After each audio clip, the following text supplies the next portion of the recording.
Assalamualaikum, selamat pagi buat anak-anak ibu semuanya yang berada di rumah. Mudah-mudahan anak-anak ibu semuanya berada dalam keadaan sehat walafiat. Bagaimana anak-anak ibu, masih semangat untuk belajar? Jumpa lagi dengan Ibu Novi. Kita akan melanjutkan kembali pembelajaran kita tema 1. Tema 1, organ gerak hewan dan manusia. Subtema 2, manusia dan lingkungan. Pembelajaran 5. Pembelajaran 1. Dengan mengamati gambar, siswa dapat merangkai sebuah cerita dengan percaya diri.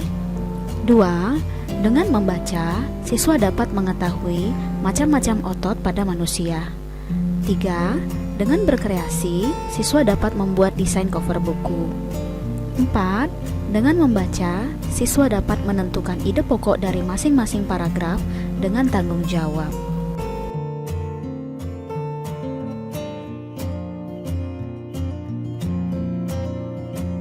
Pelajaran yang kita bahas adalah IPA, Bahasa Indonesia, dan SBDP.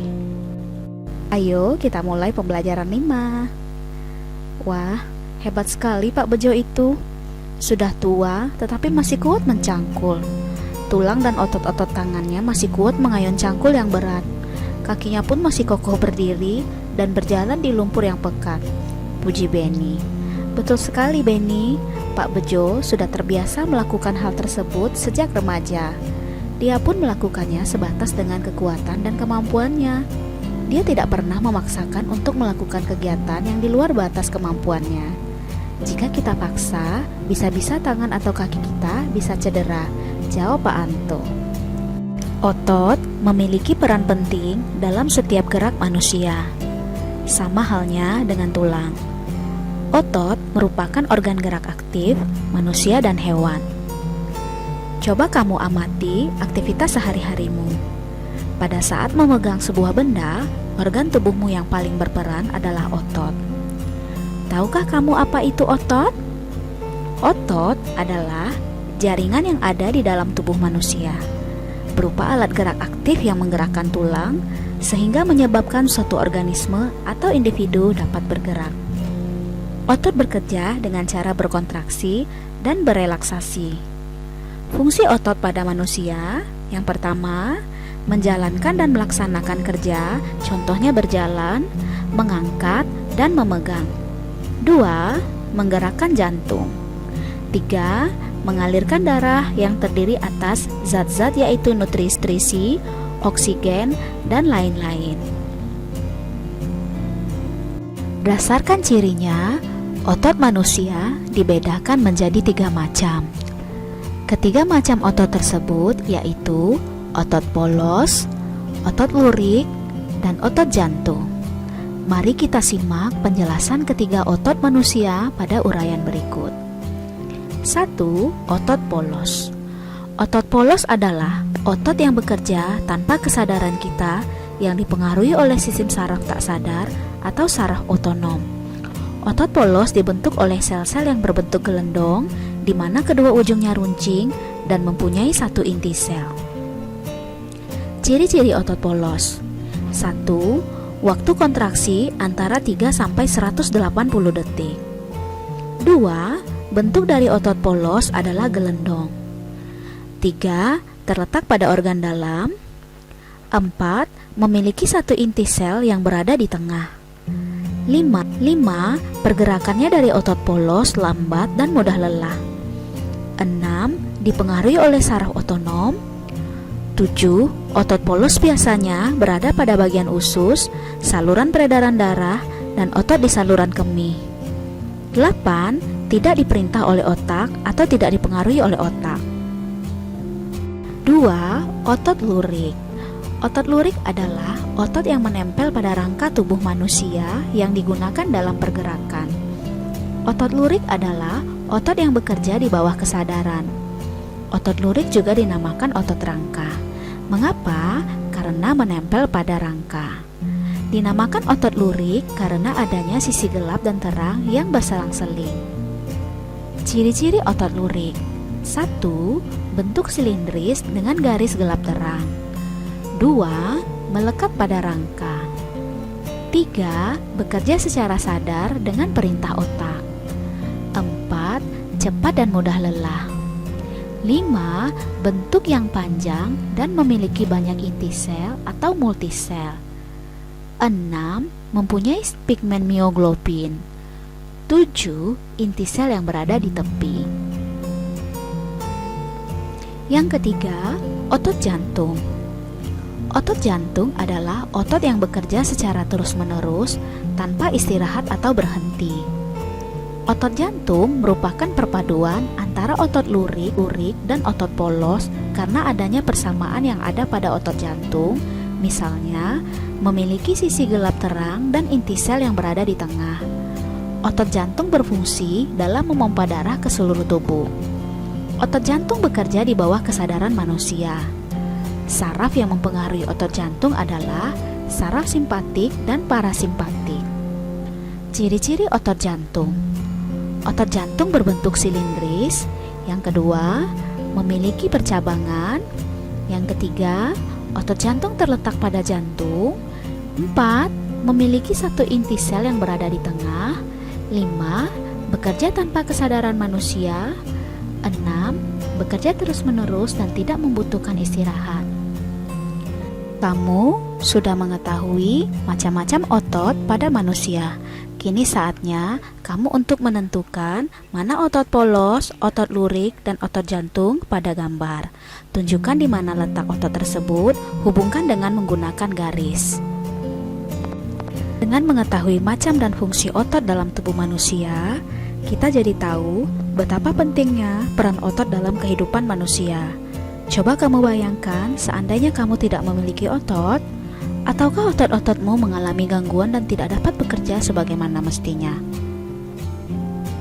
Kamu telah mengetahui macam-macam otot beserta letaknya pada tubuh manusia.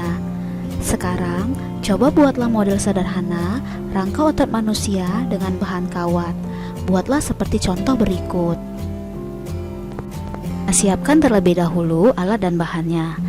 Lalu kita ikuti cara membuat model sederhana dari kawat berikut. Alat dan bahan, kawat. Cara membuatnya, yang pertama, kita lengkungkan kawat menjadi 2 sama panjang. 2. Kita puntir kawat pada jarak lebih kurang 2 cm dari lengkungan untuk membuat rangka kepala dan leher. 3. Kita puntir kembali kawat pada jarak lebih kurang 6 cm dari puntiran pertama sebagai rangka badan. 4. Kita lengkungkan sisa kawat untuk membentuk rangka kaki. 5. Kita potong kawat yang lain untuk membentuk rangka tangan. 6. Kita puntir potongan kawat yang lain pada bagian leher bawah. 7. Kita lengkungkan potongan kawat tersebut sehingga membentuk tangan. Kita tahu bahwa otot memiliki peran penting bagi manusia dan hewan.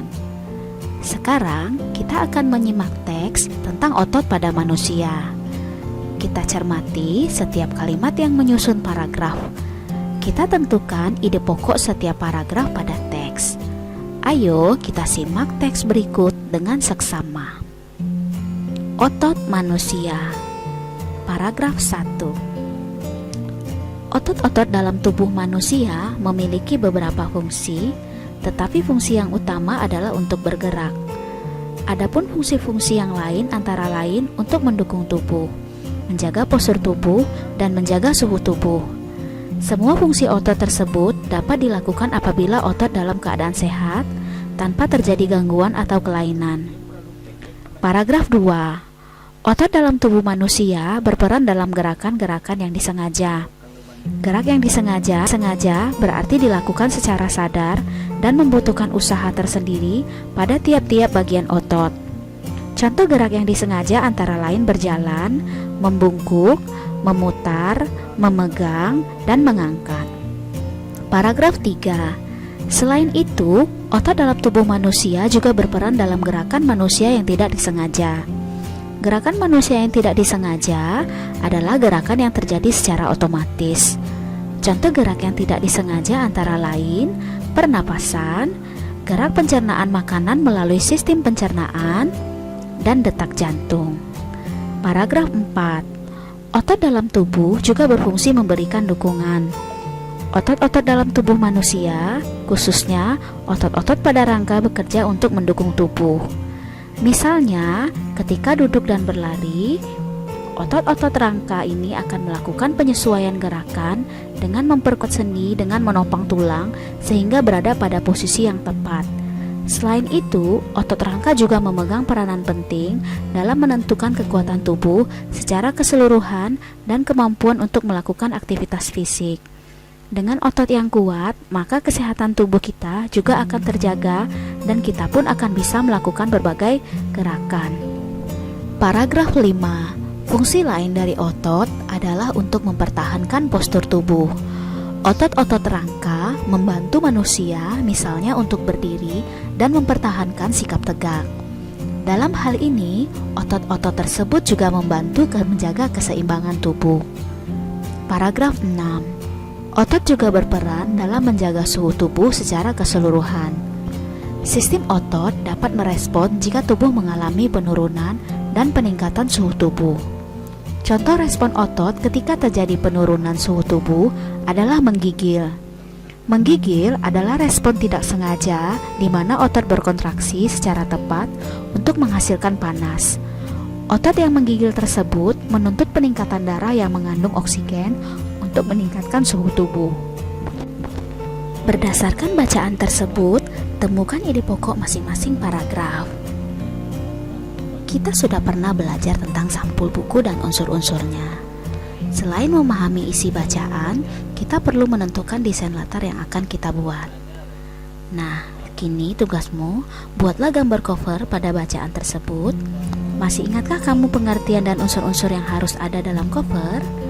Agar dapat menghasilkan gambar cover yang baik, kamu harus benar-benar memahami isi bacaan terlebih dahulu. Setelah itu, kamu harus menentukan terlebih dahulu desain background atau latar. Ada dua macam desain dalam membuat cover, yakni 1. Cover dengan latar berwarna putih dan tulisan sederhana. Pada jenis ini, tidak ada gambar yang memenuhi halaman. Bahkan, terkadang hanya berisi judul, nama pengarang, dan nama penerbit. Dengan demikian, yang nampak dominan adalah warna putih dan ruang kosong. Ruang kosong semacam ini dimaksudkan sebagai ruang yang lega agar mata tidak tersesat, terpenuhi oleh gambar. 2. Desain penuh warna dan gambar. Pada jenis ini, bagian yang dominan adalah gambar ilustrasi dan judul. Selain itu juga disajikan permainan warna yang mencolok dan bervariasi. Nah, sekarang giliranmu membuat gambar cover buku. Buatlah cover buku dari bacaan yang berjudul Otot Manusia. Gambar yang kamu buat haruslah memperhatikan unsur-unsur dalam membuat cover seperti yang sudah kamu pelajari sebelumnya. Demikianlah video pembelajaran kali ini. Tetap semangat belajar, jaga kesehatanmu, makan makanan yang bergizi, dan istirahat yang cukup. Selalu cuci tanganmu dan gunakan masker jika berpergian keluar rumah. Assalamualaikum warahmatullahi wabarakatuh.